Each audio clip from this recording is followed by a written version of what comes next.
On est parti. Patrick Jagou, Sentier d'auteur, la Jagou d'émission littéraire produite en partenariat avec la Société des auteurs savoyards. Aujourd'hui, j'ai le plaisir d'accueillir Jacques Ancet. Jacques Ancet, où êtes-vous né? Êtes-vous savoyard? Et non, je ne suis pas savoyard, je suis né à Lyon, tout simplement. Lyon-Rhône, où j'ai fait mes études et j'ai quitté Lyon quand j'avais 25 ans. Voilà. Jacques Ancet, vous écrivez, à part écrire, que faites-vous dans la vie? À part écrire, je vis, ce qui est déjà pas mal.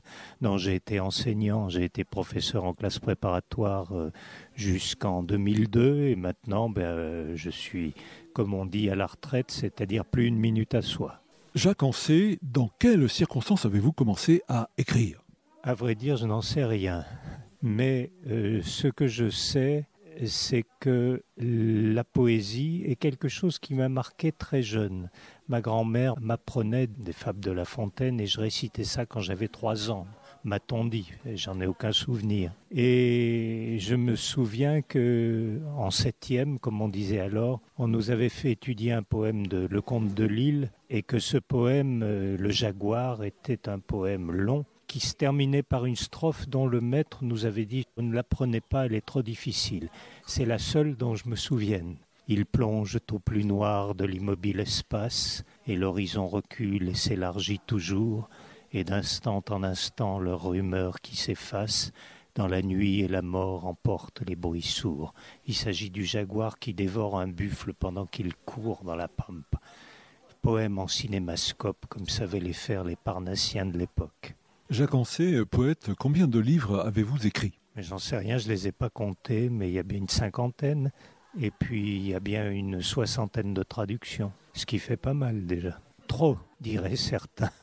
Jacques Ancet, est-ce que vous voulez bien nous parler du dernier, intitulé « Quelque chose comme un cri » ? Alors, ce que je peux dire, c'est que dès le début, mes livres ont été traversés par un dialogue entre le poème long et le poème bref. Et les fragments qui composent le présent volume ont été écrits sous la contrainte non pas métrique ou formelle, mais celle numérique au double sens du terme, c'est-à-dire 140 signes, pas plus, et au sens informatique. Le haïku informatique est né voici quelques années de la mutation technologique que nous vivons, et il n'a pas fini de porter ses fruits. Pour moi, il y avait là une autre manière de donner forme à ce qui a toujours été mon écriture, la pratique du journal, au sens où je n'ai jamais cessé d'écrire le jour, le mystère du jour.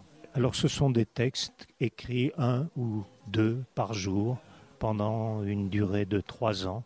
J'en ai envoyé pas mal sur Twitter, intempestifs. Je peux vous en lire 1 ou 2 au hasard.